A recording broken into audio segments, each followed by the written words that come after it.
Labor Secretary says Congress needs to block rail strikes without new deals. I love this. I love my democracy. Labor Secretary Marty Walsh says he hopes negotiators between railroads and some rail unions can reach new labor deals and avoid a possible strike. But he said without a deal, he expects Congress will step in and impose contracts on the unhappy rank-and-file union members. The statement is a blow to the union's leverage as they seek to win a contract that their membership will. I love how the government can just say, like, yeah, if the union workers don't accept the contract, then we'll just force them to end the strike. That's great. I love that. Isn't this the same strike that was postponed earlier? Yes. That's fantastic stuff. I love labor freedom, you know? Nothing has changed in the past 100 years. It's the exact same shit. Rail workers will do a strike, and then the government will send in troops to break up the strike. It's the exact same shit. Two rail unions reached tentative labor deals with the railroads in September ahead of a strike deadline, only to have their membership vote against ratifying them. My goal is to get those two unions back at the table with companies and get this thing done, Walsh told CNN Friday. He said a negotiated agreement would be the best thing we can do is avoid any type of rail strike or slowdown. Walsh was involved in a 20-hour bargaining session that reached tentative labor deals just hours before a September 16 strike deadline.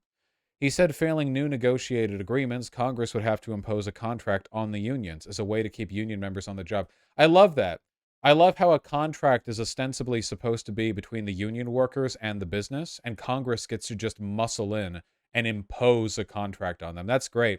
I love contracts that are imposed by the state in an interaction between two non-state entities. I love that for them, yeah.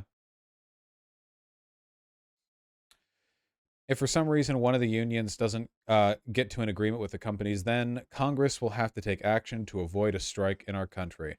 Well, how are workers supposed to have any leverage in negotiating for better pay if the government will just say, yeah, if you don't accept the terms provided by the company, then we'll just force the contract on you?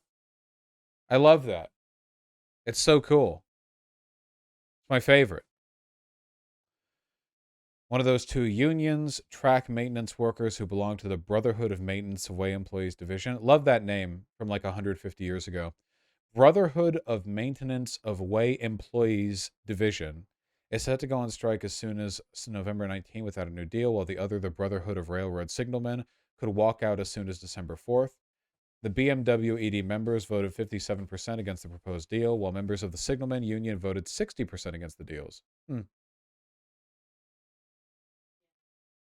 If any rail unions were to go on strike, all the rail unions, which together represent about 110,000 members, would honor their picket lines and refuse to work, bringing the nation's freight railroads to a grinding halt. Who was the person in chat who said this earlier? This is why a general strike is and always will be the big power base of the working class.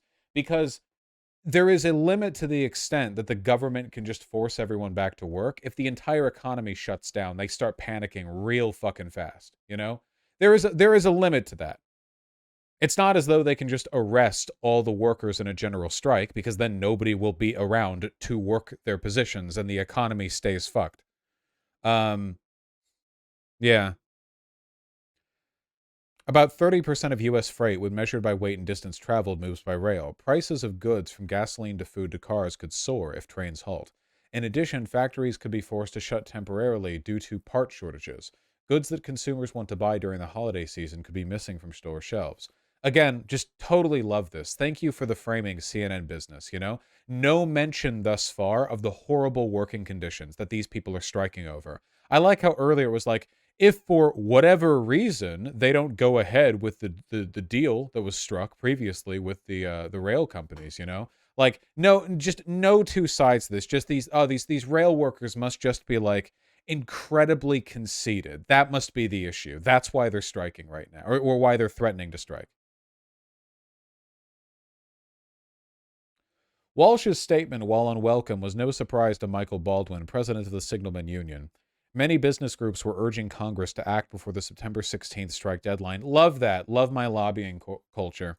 And two Republican senators, Roger Wicker of Mississippi and Richard Burr of North Carolina, had introduced legislation that would have imposed the contract on the unions. Republicans were preparing to pass something then, Baldwin said. They have that ability. But at that time, Democrats refused to act to block a potential strike. Senator Richard Durbin, the second highest ranking Democrat in the Senate, told CNN at that time that, "I don't think it's likely we will intervene." He said that avoiding a strike depends on the parties in negotiations stepping up to the plate. Republicans, who are big fans of the free market, stepping in to use the government to force a contract on workers. Extremely free market right here.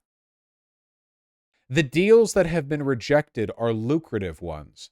They include an immediate 14% raise with back pay dating back to 2020 and pay raises totaling 24% during the 4-year life of the contracts, which run from 2020 to 2024. They also give union members cash bonuses of $1,000 a year. Hey, what about the fucking sick days? What about the breaks? The thing they actually are threatening to strike over. All told, the back pay and bonuses will give union members an average payment of $11,000 per worker once the deal is ratified. This is nothing. A single $11,000 back pay coverage is nothing. I'm sorry. It's nothing. It's nothing. But pay was never the main sticking point in these negotiations. Oh, good, they're mentioning it. The main issue was that led the rank and file of the BMWED and signalmen is the lack of paid sick days and the rejected tentative labor agreements. Railroad management has already rejected BMWED's request to add sick days to the next tentative agreement in order to get a deal membership to ratify. Unions have historically agreed to contracts without traditional paid sick days in return for higher pay for the days they do work. Workers who need only a day or two off when they're sick are expected to make up the time with other work days and loose pay. First of all, what the fuck is this? Unions have historically agreed to contracts without traditional paid sick days in return for higher pay for the days they do work. For one, no. Unions have been the biggest fighters for getting paid sick days to begin with. If workers aren't getting paid sick days, it's not because the unions wanted that in exchange for something else. It's because they failed to secure that in negotiations.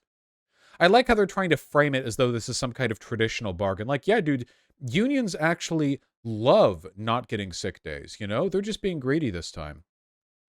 And there is pay for longer-term medical leave. While 6 of the other unions have agreed to the tentative deals without paid sick days, these 2 unions have voted against it. The 2 largest unions, the 2 most powerful, the engineers and the signalmen. Congress should not have to intervene. The railroad should provide paid sick leave to its employees. They have the money to do it. It would literally cost them a penny of every dollar of record profits to provide it. It's only 2% of what CSX, NS, and UP spent so far this year in stock buybacks. It's literally nothing to them, yet they refuse to pay it. Remember, contempt for the poor is the... they don't want the workers to get uppity. CSX has had a stock... Here are the stock buybacks. Quarterly for CSX. Quarterly. 1.2 billion. 1.5 billion. 1.0 billion.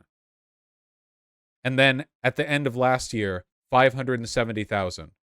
This is just stock buybacks. This isn't even like profits. This is just the amount of excess they have to buy back their own stocks to keep stock price high, so the stocks owned by their executives are worth more. That's just CSX as well. What about NS? Artemy, what are you doing? Being a little goober. Norfolk Southern announces new $10 billion stock repurchase program. That's from March of this year. I'm sure they can't afford sick days for their workers, though. Yeah, I remember stock buybacks were illegal until, when was it? Yeah, until when? I was wondering when stock buybacks became legal again. The bitch who wrote this article also covered the GM strike in 2019. Illegal until 1982. Fun fact, Vaush, Norfolk Southern, that's the one with the $10 billion stock buyback, is one of the only railroads in the U.S. that hasn't installed flush toilets in their engines. Instead, they give their crews bags to shit in they have to return at the end of the run. Really? This is from 1997. Some Norfolk Southern workers are crying foul because they say the railroad does not provide adequate toilet facilities on its locomotives. Does not provide chemical or flush toilets on locomotives for long-haul service. Settling on the dry hopper system as the most dependable. Besides calling the use of the bags disgusting and barbaric. Ugh. Norfolk Southern issues bags to train crews that are used to line a commode in the bathroom of a cab's locomotive, or a locomotive's cab. Once the bag is used, it is sealed and placed in a 5-gallon bucket to be disposed of later. The cab's bathrooms also feature a urinal that drains onto the tracks and a sink.